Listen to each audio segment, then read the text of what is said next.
This is Optimal Living Daily, episode 576. This 7-step morning routine helped me build a billion-dollar brand by Tom Bilyeu with Success.com, and I'm Justin Malik, the guy who reads blog posts to you every single day to help you optimize your life. And I'm excited. I have a brand new author for this show. This guy knows his stuff and has some of the most popular videos online with millions of views. I already knew about him before he reached out to be on the show, which is exciting. Of course, I'm talking about Tom Bilyeu. He's the co-founder of Quest Nutrition, which was ranked as the second fastest growing private company in North America a few years back. He also started Impact Theory with his wife last year, and that's where I've seen some of his videos, which are highly shared. Some of the best quotes and insights I've heard came from that show. It's really good. And he has a regular column with Success Magazine, and they gave me permission to narrate it. So with that, let's hear our first post from Tom as we optimize your life. This 7-step morning routine helped me build a billion-dollar brand by Tom Bilyeu with Success.com. Left to my own devices, I'm lazy as hell.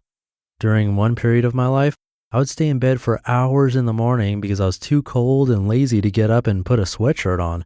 As a child, I showed no early signs of promise whatsoever. My own mother, who was always my biggest champion, just quietly assumed I was going to fail in life.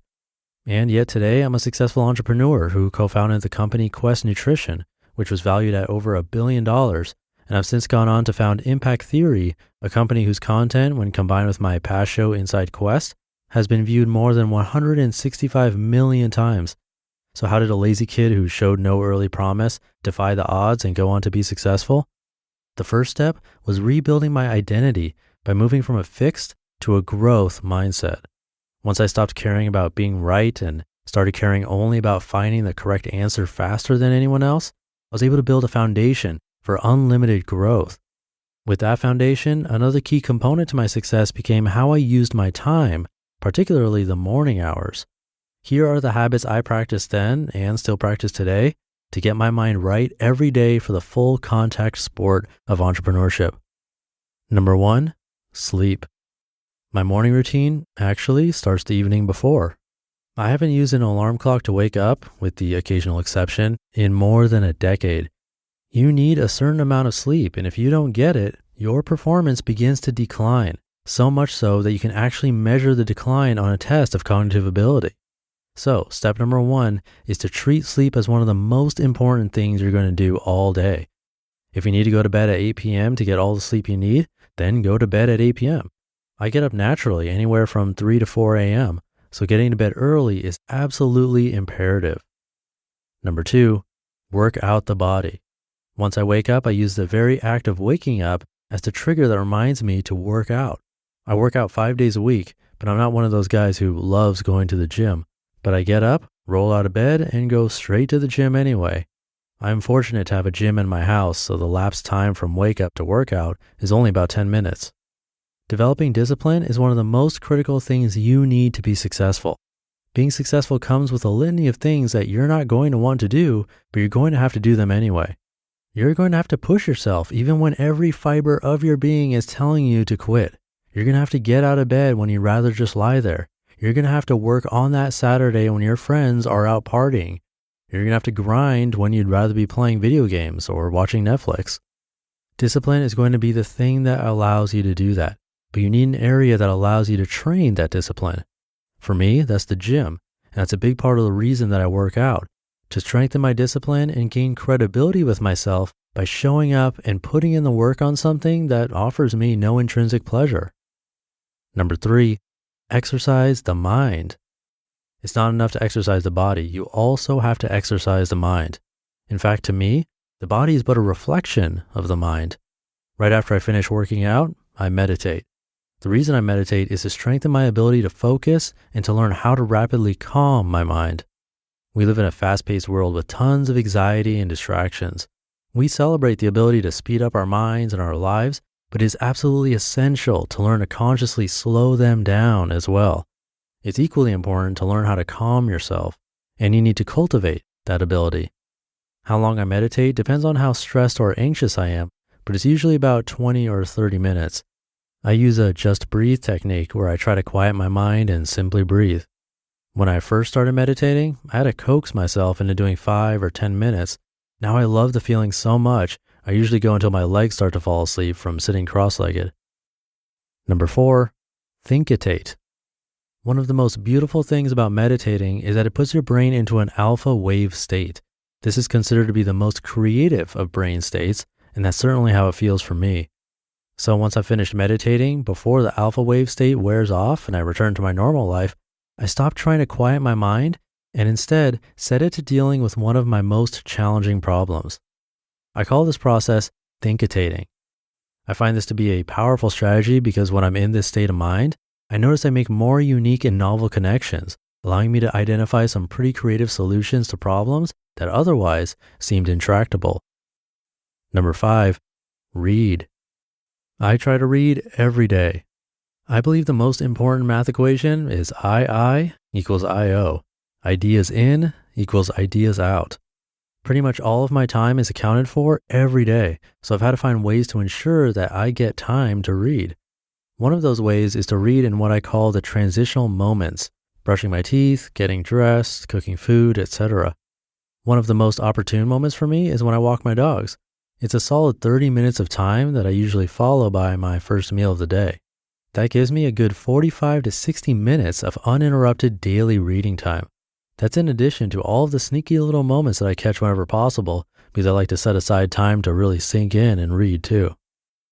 Number 6, create a most important things list. I keep a list of the most important things that my business needs to thrive. Once I sit down to work, the first thing I do is go through that list. I take immediate action on anything and everything on that list that I can, and if I skip something 3 days in a row, I delete it from the list as my actions indicate that it's not truly important. As a rule, I keep the highest impact stuff at the top of the page to ensure that I don't fall into the trap of addressing something lower on the priority list just because it's listed first. Number 7, ignore email. Checking email is a critical mismanagement of time. It is, in my opinion, a dereliction of your duties as an entrepreneur. If you check email before addressing the most pressing needs of your company, you're admitting that other people know better about what you should be doing than you do. I've trained myself to ignore email until everything else that needs to be done is done. I've usually put in between 5 and 7 hours' worth of work before I check my email for the first time, and I try to spend less than an hour on email per day. I have found the habits embedded in my morning routine to be instrumental in getting things done and keeping myself on track. Habits in general are, in my opinion, the very foundation of success. I highly recommend that everyone adopt a morning routine that addresses both mental and physical well-being while ensuring that you're taking the necessary steps to be successful in whatever it is that you're doing. May your morning routine serve you as well as mine has served me. You just listened to the post titled "This 7-Step Morning Routine Helped Me Build a Billion-Dollar Brand" by Tom Bilyeu with Success.com. Another person who stands by meditation, I love when I hear that. It's funny, it used to be such a woo-woo thing, but with science and data and so many people attributing their success to some form of meditation, it's becoming more and more popular, which is great. I think it was Tim Ferriss, or maybe Tony Robbins, maybe both, who said that whenever they talk to successful people, most of the time, they have some sort of consistent meditative practice in their life. It's really interesting. And I would add listening to podcasts or audiobooks as part of the reading category, so you listening to this are ahead of the game in my opinion. And I definitely have number 7 down, ignoring email. I don't totally ignore it, but it does go on the back burner from time to time, right now being one of those times. So if you did email me in the last 6 weeks and are expecting a response, please hang in there and don't think that I hate you.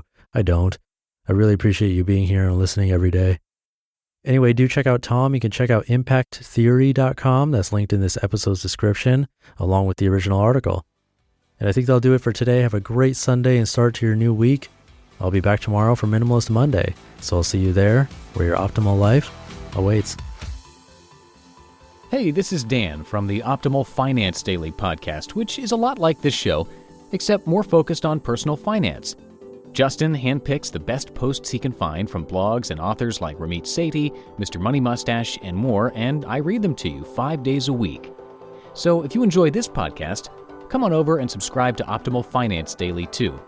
And together, we'll optimize your financial life.